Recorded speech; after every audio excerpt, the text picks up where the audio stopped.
4:05 p.m. Eastern.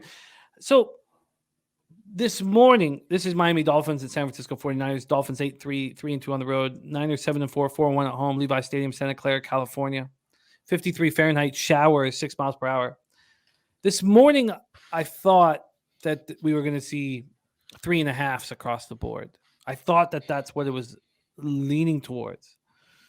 And then it didn't. So I moved on the 4 on the Dolphins. And then I kept working on the game and getting more and more information on Teron Armstead. And I'd love Skydragon to talk a little bit about this in the chat as well, because he's on Miami +4 and the under 46.5. But the more I read about Armstead, top 15 offensive tackle in the NFL, hasn't allowed a sack this year, 5-year, $75 million contract to anchor the offensive line. I at first I thought, you know what, give McDaniels a week to figure out, who can we put there? Because as soon as Armstead got hurt, it was 1:06 left in the Dolphins Texans game. They gave up 4 sacks on their next 13 plays. And my first thought was, give them some time. Give them some time to work this out. And Armstead's the leader of that offensive line. He's a coach on the offensive line. And then I got more and more and more and more nervous, but I'd already bet it, and I'm thinking of just buying out of it at this point. Pinnacle opened this up at 3.5 at -102. And that 3.5 this morning at 10:30 was -117. So, sorry, I'm saying that the wrong way. Sorry, 3.5 was at +100. It was at +103. Sorry. So at that point, I was like, "Oh, everybody's going to move this to 3.5. Everyone's going to move this to 3.5. Oh, this is just going to move to a 3." And so I got in on the 4, and that was a mistake. As now it's so there was a 14-cent move at 10:26 this morning towards the Niners, and so that threw me for a loop. From a totals perspective here, it opened up at 46 as a pick'em. There's been a 6-cent move to the over, and even just from a eye test, from what we've seen, I thought, oh man, before I studied anything, I was like, oh, this will be pretty easy to talk me into an over here. And then I came out of it thinking that this would be an under bet, and that I should buy off of my Dolphins action. So I'd love to hear from everybody in the chat about this spot. Dolphins come in off a 30-15 win at home over the Texans.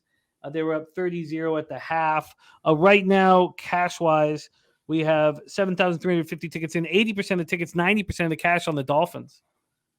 And then 29% of the tickets, 27% cash on the under. Elijah Mitchell out again for 6 to 8 weeks. That was part of why I liked the Dolphins, but we'll get into that. So Miami scored on 6 of its first 7 possessions. They looked completely dominant until Armstead went out. They also had Austin Jackson. He was back. He suffered an ankle injury in week 1. It was his first start, and he was at right tackle, and he got hurt as well. So they're both out.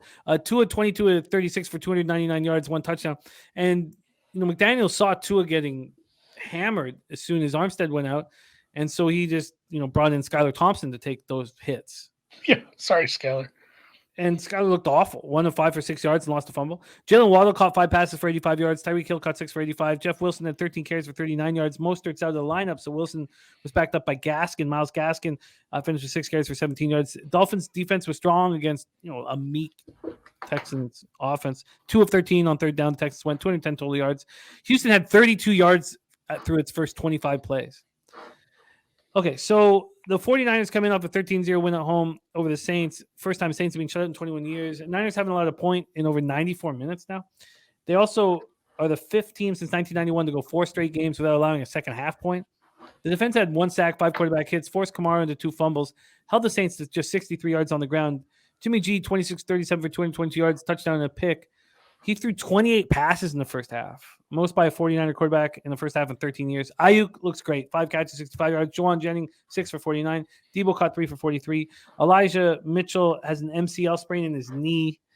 He'll be out 6 to 8 weeks, so he's going to be on the IR. And he suffered an MCL sprain in his right knee week 1. That made him miss some games. This is in the left knee, so at least they have that going for him. So he'll be back in the playoffs. McCaffrey ran 11 times for 32 yards, caught 4 for 17, and he's dealing with some knee irritation. He's likely not to practice all week. Shanahan says we'll manage him. He doesn't sound too concerned. And then their lineman Spencer Burford sprained his ankle in the second half, didn't return. It's an ankle sprain. Should I be as nervous as I am? Take it away, Andy. Dolphins, Niners. No, this is another one too. I looked at it and said I have no interest in betting this game. The Armstead injury is important, and it's importanter, which is not a word, against a pass rush, and not only a pass rush, but a pass rush that uses some techniques where they will often, and for years have lined up the D lineman or the D end really wide, which can be a problem for any tackle, especially a backup tackle. I think Miami's going to have their hands full with this pass rush. But at the same time, like, Miami's really good. They're really starting to come along. It's really hard to take much away from that game. He played a really shitty team, and he really showed out. I think a lot of offenses would have looked like that. But the Mitchell injury matters. You can say, hey, they still have CMC and Debo, but they had a nice thing going with that rotation. They have to figure that out. I think this number is just about perfect. I think you could see a shootout here. The total going up makes sense. I'm tempted on a live over. If Miami's able to do something to counteract the pass rush and can get this offense moving, I think you're going to have a back and forth game that ends up in the 50s, and I will be live betting it, but nothing pregame for me here. And it could just be, if it goes the other way and the Armstead injury really matters and Tua is constantly under duress and they can't get things figured out, it could be bad news, lights out for Miami. Niners defense gets stronger as games go on.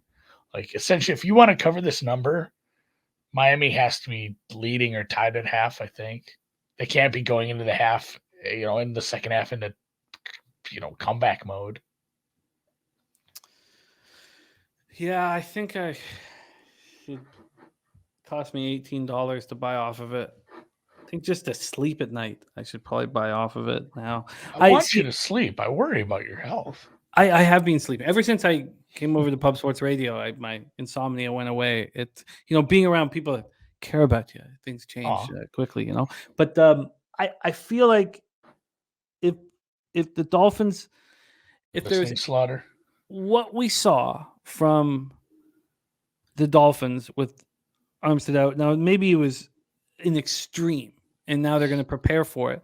But I don't see how they'd put up a ton of points against the Niners. Damon says this line looks like a gift to me with the Dolphins. That's what I thought as well. And then the more I studied it, the more nervous I got, and more nervous I got, and more nervous I got. Now I'm just like, I feel like I should just get off of it. And because I lean towards the under now. And now if the Dolphins, are they going to, you don't think they're going to be a completely different team without this anchor of their offensive line? I mean, with time to prep, hopefully not, but it's not a team. It's not like, we're going up against a team without a pass rush or a terrible team. Like, if Houston got after you, what is Niners going to do? So, yeah, it could be a Niners romp. Like, it all kind of hinges on how Miami's offense adjusts. All right, well, I'm going to buy off of this. God, it's embarrassing doing it. I haven't done it all year. I got to buy off of this so I can just sleep at night. Ugh. Yuck. And I am interested in the under. Let's just go back to where the cash is here. I just, the Dolphins are going to bring the house on Jimmy G, but 71% ticket, 73% cash on the over. Oh, God. All right. Unfortunate. I got to buy off like a schmuck. All right, let's move on.